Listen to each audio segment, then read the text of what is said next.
누가 봉사해야 하는가라는 제목으로 하나님의 말씀을 전할 때 크신 은혜가 있기를 축원합니다. 누가 우리나라를 위해, 지역 주민을 위해 봉사해야 할까요?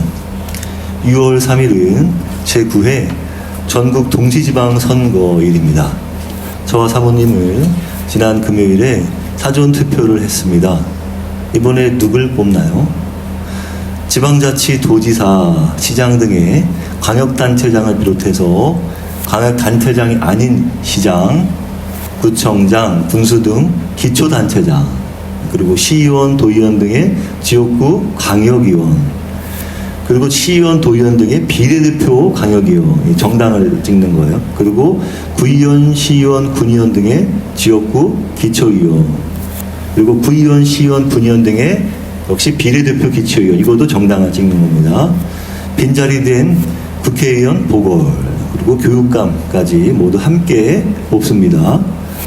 선거는 왜 중요할까요? 국민을 위해 봉사한 일꾼을 뽑는 최적의 민주적 방식이기 때문입니다. 선거날은 국민의 정당한 권리를 행사하는 국민주권의 날입니다. 그런데 이러한 선거할 자유는 공짜로 얻어진 게 아닙니다.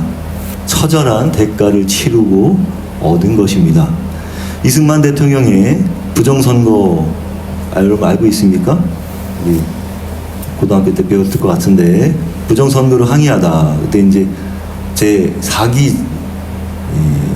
대통령 선거에 이제 장기 집권을 위해서 정치 깡패를 동원했던 적이 있어요.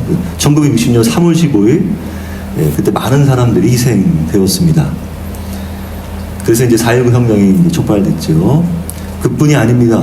박정희, 전두환 등 국민들을 죽이고 총칼로 권력을 빼앗아 선거를 할 수 없었습니다. 그것을 다시 되찾은 것은 국민의 피 흘린 희생이 있었습니다.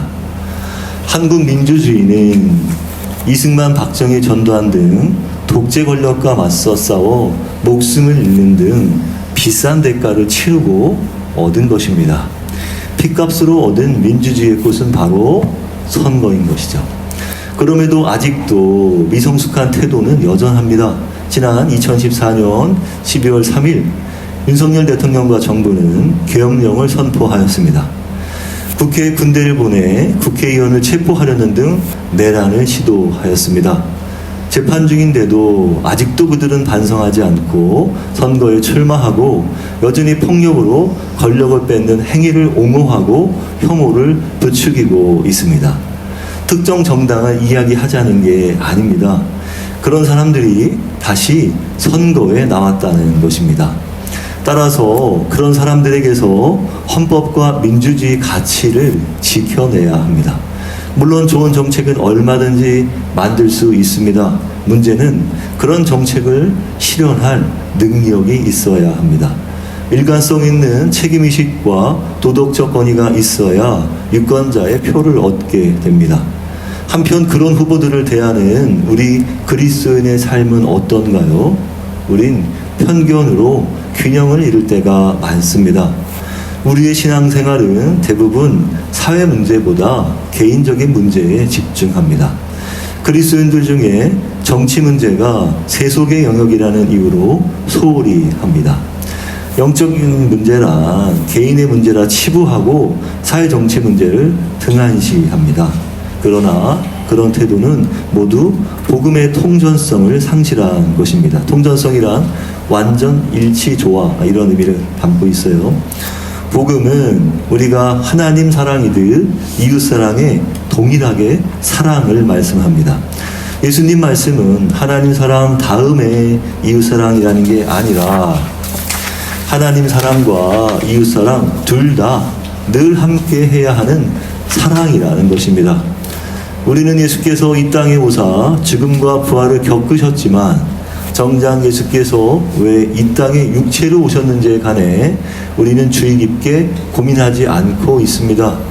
이 땅에 오신 예수께서 살아내신 이스라엘의 왕된 메시아 삶은 예루살렘에서 가문 있고 유능하고 학식 있고 능력 있고 권세 있는 자들과 유대 통치에 관하여 함께 국정을 논하신 게 아니라 갈릴리 촌동네에서 가난한 자들과 소외받은 자들과 죄인들과 함께 하는 삶이었습니다. 긍휼과 치유와 나눔과 교제의 삶이었습니다. 우리가 지난날 죄된 삶을 회개하고 회심하는 것은 제국의 삶이 아니라 하나님 나라로의 전향을 말하는 것입니다. 하나님 나라는 나 개인의 왕국이요 내 나라가 아니라 하나님 나라입니다. 우리가 나라에 관한 인식이 없다면 복음을 살아내는 일이란 그저 개인 윤리에 그치고 맙니다. 나라와 통치에 관한 가치와 개념 부족은 하나님의 말씀을 지극히 개인적으로 만들어 버립니다. 그러나 하나님께서는 하나님의 뜻이 실현되는 하나님의 나라를 이 땅에 구현하고자 하셨습니다. 그래서 성경은요, 하나님 나라에 관한 이야기입니다. 특히 구약은 하나님 말씀이 어떻게 실현되거나 또 실패하는지 이스라엘 나라의 흥망성쇠를 말씀하고 있습니다. 세상의 왕은 악을 징벌하고 선을 포상하기 위해 존재하지만 그것도 어디까지나 그들을 세우신 하나님의 손 안에 있는 것입니다. 권력을 욕망하고 독재로 제국을 꿈꾸는 나라들 모두가 망했습니다. 하나님이 세우신 나라는 하나님의 뜻대로 행하는 나라입니다. 우리는 어떤 나라를 꿈꿔야 합니까? 우리는 세상에서 제국된 삶인지 하나님 나라된 삶인지를 선택해야 합니다. 어떤 나라의 삶을 추구해야 할 것인지 분별하고 살아내야 합니다. 그렇기에 교회가 말씀을 영적으로만 읽어낸다면 현실에 무관심하게 되고 현실에 무관심할수록 세상 권세는 더욱 악해지는 것입니다. 교회는 신앙 고백과 삶의 실천이 있는 신앙 공동체입니다. 물론 대한민국은 구약 이스라엘과 같은 신정 정치의 국가가 아니라 세상 세속 질서를 따르는 세속 국가입니다. 그래서 그리스도인 중에는 성경적 기준을 가지고 세속 정부에 대해 이러쿵저러쿵 비판하는 것은 잘못이라고 보는 이들이 있습니다. 그렇게 따지면 교회 외에는 성경 말씀을 적용할 것이 마땅치 않습니다. 이는 잘못된 판단인 것이죠. 우리는 교회 안에만 사는 게 아니지 않습니까? 우리는 세상을 숨쉬고 살아가는 그리스도인입니다. 두 나라에 속한 사람들인 것이죠. 더구나 우리나 교회가 거룩함과 성스러움의 대변자가 되지 못한다는 것입니다. 그렇다고 세상도 오직 세속됨만 있는 것도 아니죠. 그렇다면 예수께서 왜 이 땅에 오셨겠습니까? 요한복음 3장 16절 하나님이 세상을 이처럼 사랑하사 독생자를 주셨으니 이는 그를 믿는 자마다 멸망하지 않고 영생을 얻게 하려 하심이라. 하나님께서는 세상을 사랑하셨습니다. 예수께서도 아버지와 같은 마음이셨기에 하나님께 보냄받은 것입니다. 세상을 사랑할 마음이 없었다면 예수께서 어찌 죄인을 위해 죽으셨을까요? 예수님이 육체로 오신 것을 유념한다면 우리가 할 일은 속된 세상을 거룩하게 살아내는 것입니다. 그래서 예수께서는 우리에게 하나님 나라가 이 땅에 임하게 해달라, 하나님 뜻이 이 땅에서도 이루어지게 해달라 기도하라고 가르치신 겁니다. 마태복음 6장 10절 나라가 임하시오며 뜻이 하늘에서 이루어진 것 같이 땅에서도 이루어지이다. 하나님 개인이 임하는 게 아니라 하나님 나라가 임하게 해달라, 또 개인에게 임하는 게 아니라 이 땅에 임하게 해달라고 기도하라 하셨습니다. 그렇게 우리의 기도는 개인적이거나 사적이지 않고 사회적이고 공적인 기도를 하라고 하신 겁니다. 나 혼자 사는 삶이 아니라 우리 공동체가 사는 세상이라 말입니다. 하나님은 온 우주의 하나님이십니다. 우리 개인만의 하나님이 아니십니다. 그랬으면 하나님은 하나님이지 못하셨습니다. 만유를 창조하시고 다스릴 수 있는 이유는요, 생명을 소유한 모든 인격체의 하나님이시기 때문입니다. 하나님께서 온 우주를 다스리는 데 필요한 원칙은 정의와 공의였습니다.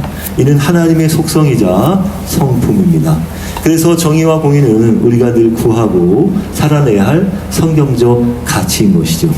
따라서 어떤 공직 후보자라도 구해야 할 것은 하나님의 성품이요 통치의 원칙인 정의와 공의입니다. 시편 72편 1절 하나님이여 주의 판단력을 왕에게 주시고 주의 공의를 왕의 아들에게 주소서. 그가 주의 백성을 공의로 재판하며 주의 가난한 자를 정의로 재판하리니.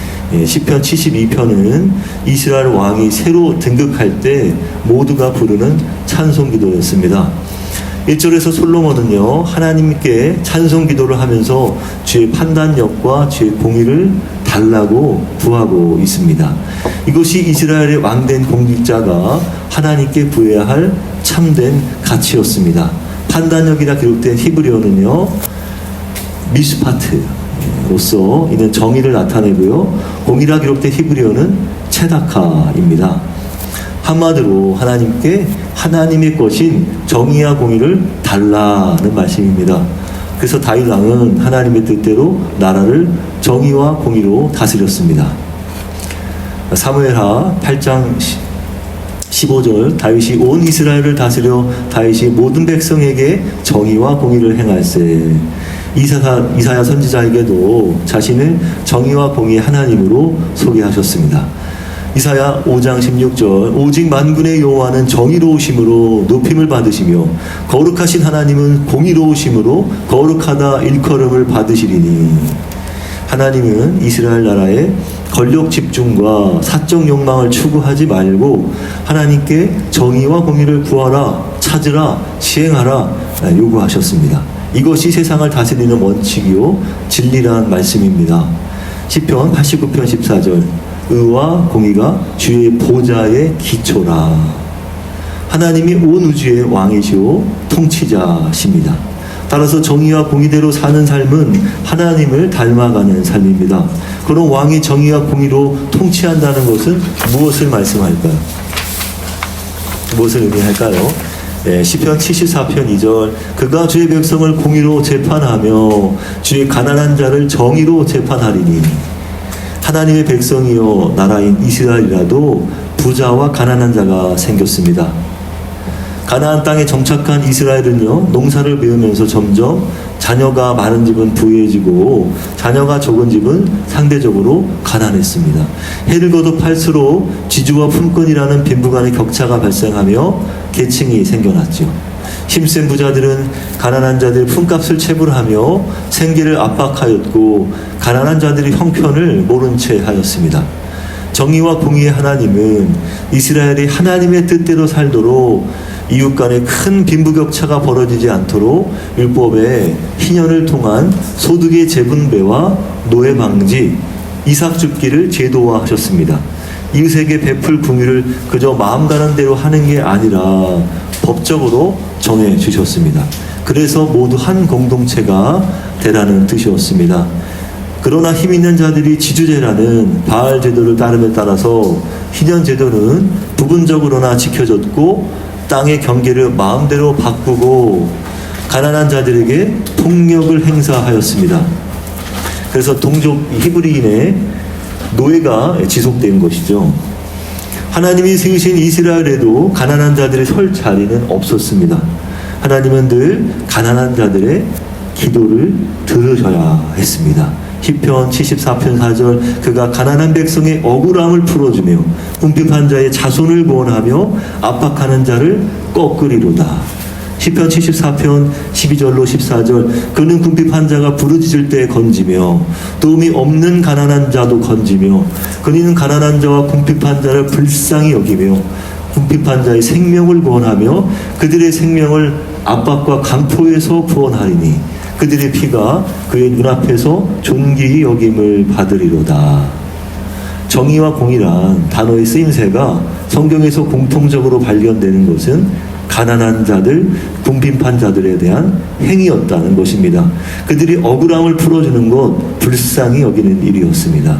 그것은 단지 통치나 재판에 관한 것이 아니라 외교에서도 마찬가지였다는 것이죠. 왕은 힘센 나라의 한심을 사고 힘없는 나라를 함부로 부리는 게 아니라 힘 있는 나라에 의지하지 않고 힘없는 나라에 힘쓰지 않고 균형 있는 관계를 맺어 평화를 계속 만들어 나가는 것이었습니다. 이것이 바로 왕의 마땅한 책무였습니다. 결론입니다. 우리는 출마한 후보의 공약이나 언행을 다 검증할 수는 없습니다. 그러나 우리는 성경의 가치를 붙들면 어렵지 않습니다. 후보의 공약, 가치, 언행이 얼마나 기독교적 가치에 부합하는지 말이죠. 성경적 가치에 가깝고 공약 실현 의지나 가능성 높은 분을 뽑아야 합니다. 무엇보다도 기본기는 후보자의 윤리의식, 도덕성입니다. 기본기가 잘 갖춰진 인물들은요, 어떻게든 한 발 한 발 앞으로 나아가지만 거짓과 술수의 논리로 세워진 인물들은 오래가지 못하고 들키고 맙니다. 우리는 어떤 후보를 뽑아야겠습니까? 정의와 공의의 가치를 가지고 정직하고 진실하며 교만치 않으며 건강한 상식을 가지며 자리나 지위를 탐내지 않고 가난하고 소외된 자들을 불쌍히 여기는 공동체의 삶을 개선할 봉사자를 뽑아야 하지 않겠습니까? 그런 한 표를 행사하는 귀한 선거가 되시길 빕니다. 이 시간 기도하겠습니다.